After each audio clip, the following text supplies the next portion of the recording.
Maybe if you had raised him better, he'd deserve real presents. My mother's words cut through the festive Christmas morning air like ice. I watched my son, Marcus, just 12 years old, trying to hide his tears as he held the broken 5 pounds box. Inside there was nothing but an old phone card and some weights to make it feel real. My name is Deanna Sullivan, and at 35, I thought I had finally escaped my mother's toxic influence on my family. But watching her deliberately crush my son's Christmas dreams made me realize some battles aren't over until you end them completely. It's a life lesson. My mother continued, smoothing her expensive cashmere sweater while shooting a disapproving look at Marcus's Star Wars t-shirt. Gaming is for lazy children. I'm doing him a favor. The way Marcus's shoulders hunched made my heart ache. He had worked so hard this year, straight A's in school, joining the science club, even volunteering at the local animal shelter every weekend. He had been begging for a 5 pounds for months, saving his allowance and making deals to do extra chores. What he didn't know was that I had already bought him one, hidden away for the perfect moment. Come on, Diana, my mother pressed, her voice dripping with fake concern. You know I'm right. Look at how he dresses, those childish shirts, just like his father. The mention of Marcus's dad made my blood boil. Tom had passed away 3 years ago in a car accident, and Marcus's childish Star Wars shirts were the last birthday gift his father had given him. My mother had never approved of Tom, a kindergarten teacher who preferred reading comics with his son over chasing corporate success. He needs discipline, structure, she continued. Not toys and games. I raised you better than this. Better. I almost laughed. My childhood under her better parenting had been a nightmare of impossible expectations, constant criticism, and emotional manipulation. Every achievement met with "you could have done more." Every interest that didn't match her vision dismissed as worthless. Marcus, honey, I said, keeping my voice steady. Why don't you go up to your room for a bit? I need to talk to Grandma. He nodded, clutching the fake 5 pounds box to his chest as he climbed the stairs. The sight made something shift inside me. This wasn't just about a Christmas gift anymore. You've gone too far, I said, turning to face my mother. You deliberately hurt him, your own grandson. She waved her hand dismissively. Please, Diana, you're being dramatic. This is about building character.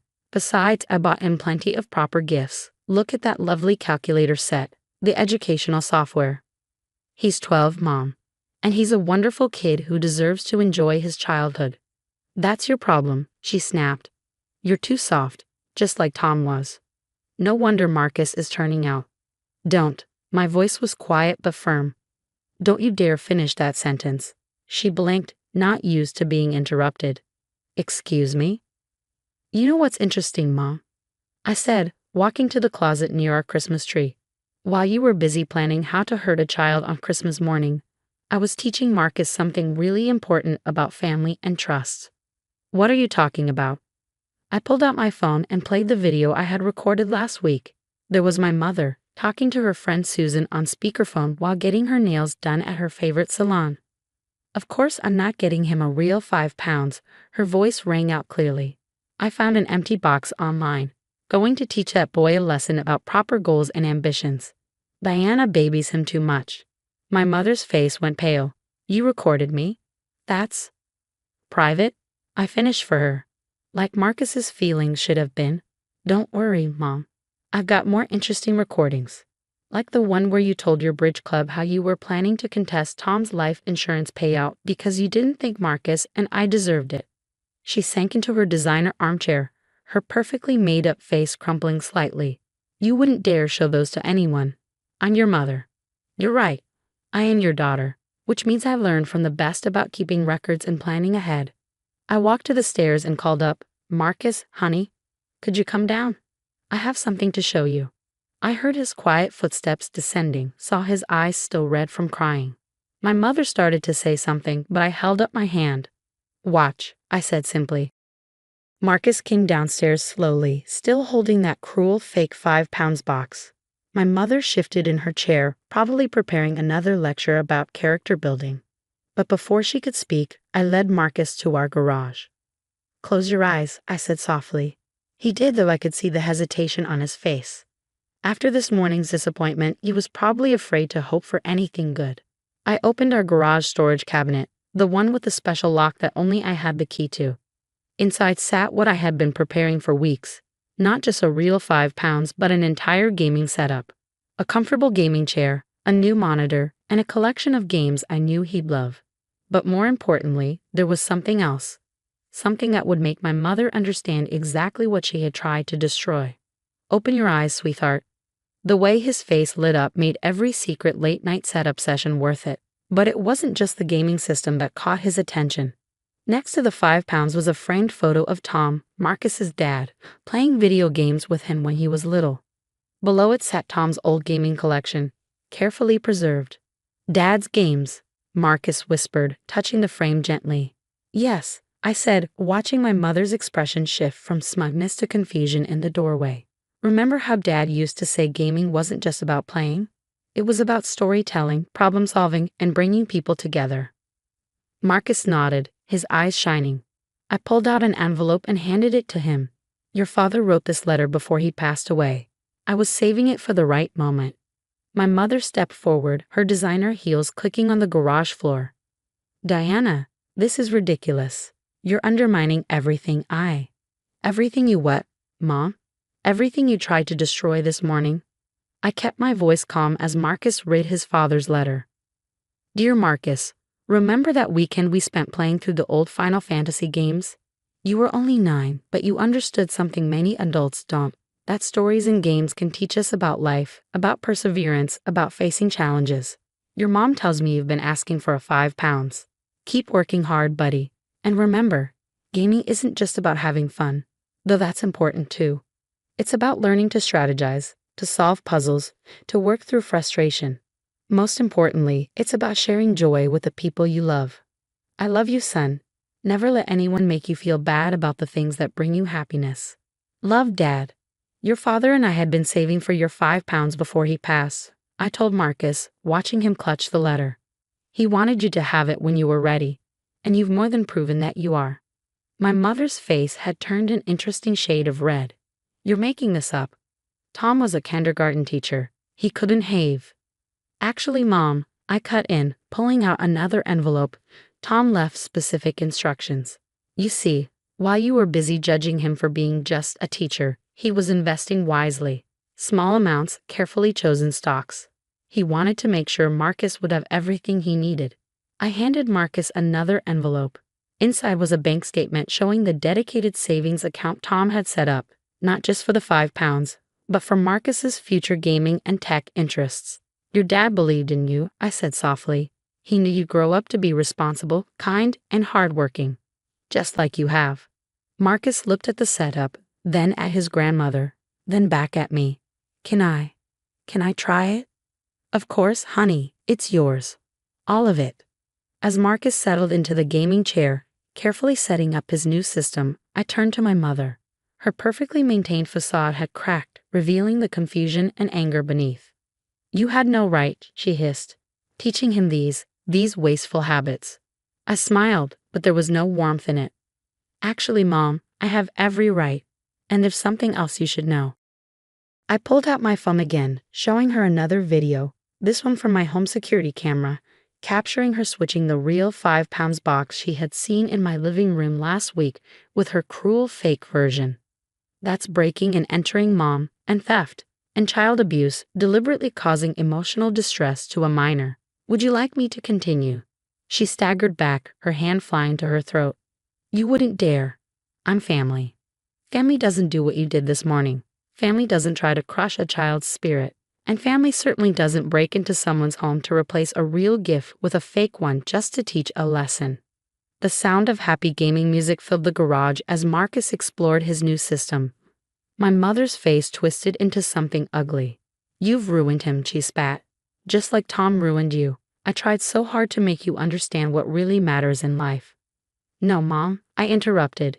"You tried to make us understand what matters to you. But here's the thing, your values aren't universal truths. And after today, you won't be pushing them on Marcus anymore." The look in my mother's eyes shifted from anger to something else. Fear. For the first time, she realized she had lost control, not just of the situation, but of her carefully maintained power over our family. "What exactly are you saying?" she asked, her voice tight. I walked over to Marcus, who was happily exploring his new 5 pounds, and placed a gentle hand on his shoulder. I'm saying it's time for you to leave, Mom. Not just today, but from our lives. You can't be serious, she scoffed, but her perfectly manicured hands were trembling.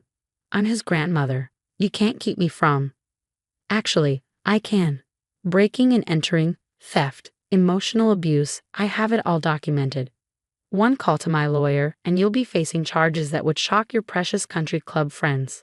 Marcus paused his game, looking up at me with concern. I squeezed his shoulder reassuringly. It's okay, honey. Sometimes standing up to bullies means standing up to family. This is absurd, my mother sputtered. Everything I've done has been for this family. I've only ever wanted control, I finished for her. You've only ever wanted control, over me, over Marcus, over how we live our lives. But that ends today. I pulled out one final envelope from my pocket. This is a restraining order, already prepared. I was hoping I wouldn't need it, that you'd finally see Marcus for the wonderful kid he is. But after this morning's stunt, my mother snatched the envelope, her hands shaking as she read the contents. You planned this, she accused. You set me up. No, Mom, you set yourself up. I just made sure I was ready when you showed your true colors. Marcus stood up, still clutching his father's letter. Grandma, he said quietly, why do you hate me playing games so much? For a moment, something flickered across my mother's face. Regret, perhaps, or recognition of what she was losing. But it quickly hardened into her usual mask of superiority. Games are for children who'll never amount to anything, she snapped. Just like your father. Marcus didn't flinch. Instead, he picked up the fake 5 pounds box she'd given him and held it out to her. Then you should have this back. Dad taught me that gifts should come from love, not spite. I watched my mother's face crumple at being schooled in grace by a 12-year-old. Without another word, she turned and stormed out of the garage, her heels clicking angrily on the concrete.